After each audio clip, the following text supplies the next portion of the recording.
I'm Mark Callan, Mr. Saltwater Tank, coming to you on behalf of SaltwaterAquarium.com. One part of keeping a saltwater tank successfully long-term is effective nutrient export. The nutrients show up in your saltwater tank in the form of nitrates, phosphates, fish waste, and uneaten fish food. And one way to constantly export those nutrients out of your tank is with the use of a protein skimmer. Now, a protein skimmer is also known as a foam fractionator. And the way it works is it exports large organic molecules with air bubbles. A pump combines air and water, and large organic molecules get stuck on top of the bubbles inside of the skimmer body. As those air bubbles rise, those large organic molecules get carried to the top of the skimmer and then into the skimmer cup. Now those nutrients have been exported out of your saltwater tank. If your skimmer is running correctly, then you're constantly exporting nutrients out of your tank. Skimmers also do other great things, such as add dissolved oxygen to your tank. They also give you insights on what's going on with your tank. If the skimmate, that's the liquid in the cup, turns from dark to stinky or to light brown and vice versa, that means things are changing in your tank and you need to start getting curious on what's changed. You may have had a fish die, you may have added a lot more fish. This can give you insights. Here are the parts of a protein skimmer. Skimmer body, pump, air intake also known as a venturi, wedge or output pipe, bubble plate, air silencer / breather. Choosing the right skimmer for your saltwater tank is part physics and partly knowing what kind of consumer that you are. Let's talk about the physics parts first. Grab yourself a tape measure and measure the skimmer box section of your sump. You want to know width and length as well as operating water depth. Once you have these measurements, write those measurements down because you're going to need them later in the show. Then head over to SaltwaterAquarium.com and look for protein skimmers under filtration.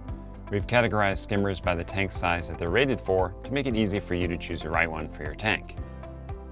I like going one size bigger than what a skimmer is rated for. I call this going +1.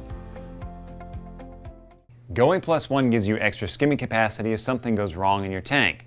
Say a fish dies and you don't catch it. In that case, the bioload in your tank is going to go up dramatically and the slightly bigger skimmer can handle the increased load. Now, disclaimer, I only go +1 if I know I'm going to have a healthy amount of fish in my tank. If you're somebody who likes to understock your tank, you don't want to go +1. Of course, make sure your +1 skimmer is going to fit in your sump. You're going to need to measure it. Now, you may be laughing at this, but you'd be surprised how many people have gotten a bigger skimmer and they go put it in their sump and they go, oops, it doesn't fit. The next step in choosing a skimmer is to know what type of consumer you are. Are you a price consumer or are you a value consumer? A price consumer just looks at the price. It's all about the bottom line. Cheaper is better despite the trade-offs that come with being cheap. Value consumers balance costs and benefits knowing in most cases you get what you pay for. I never buy the cheapest option as I'm not a cheap guy. I'm okay spending more money if I'm going to get a better product, support for the product, or a track record of reliability. Once you've gotten your skimmer, it's time to set it up. Follow the manufacturer directions for assembling the skimmer, then put it in your sump. The instructions for the skimmer should include a recommended water depth, and this number is important. Once your skimmer is in your sump, make sure it's in the right water depth. If it's in too deep of water, you can raise it with a skimmer stand or a bio block. If the skimmer is not in enough water, raise your sump's adjustable baffle, like on the Tideline sump on the Mega Matrix 120, or add more water to your sump. Easy! Then open the skimmer's wedge pipe all the way. In the case of DC skimmers, set the pump to run at 50% power. Then, wait! It can take several days for a skimmer to break in, and during that time it won't skim much and may overflow the cup. Pro tip: if your skimmer cup comes with a drain line, remove the plug. This way, if the skimmer overflows during the break-in process, the skimmate will fall back into your tank. The skimmate is going to contain much more than tank water, so no worries about polluting your tank. Once your skimmer is broken in, the foam head should look like beer. You don't want the foam head to fizz like soda. At this point, cracking a cold one in the name of research for your saltwater tank is SaltwaterAquarium.com approved. Just make sure you're of legal age to consume alcoholic beverages. To keep your skimmer running effectively, it's going to need regular maintenance. Twice a week, take the skimmer cup off, empty it, and give it a cleaning. All you got to do is wipe it down with tap water. Put it back on your skimmer, and you're good to go. Now, Once a quarter, once every 6 months, you're going to want to take the skimmer apart and clean out the venturi. This is a little plastic piece that fits on the top of the pump where the air line goes in.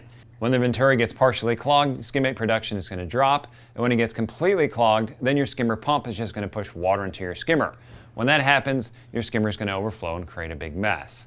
So once every 3 months, take that venturi off, soak it in tap water, scrub it down, and you'll be good to go. And then once a year, I like to take my whole skimmer out and soak everything in vinegar.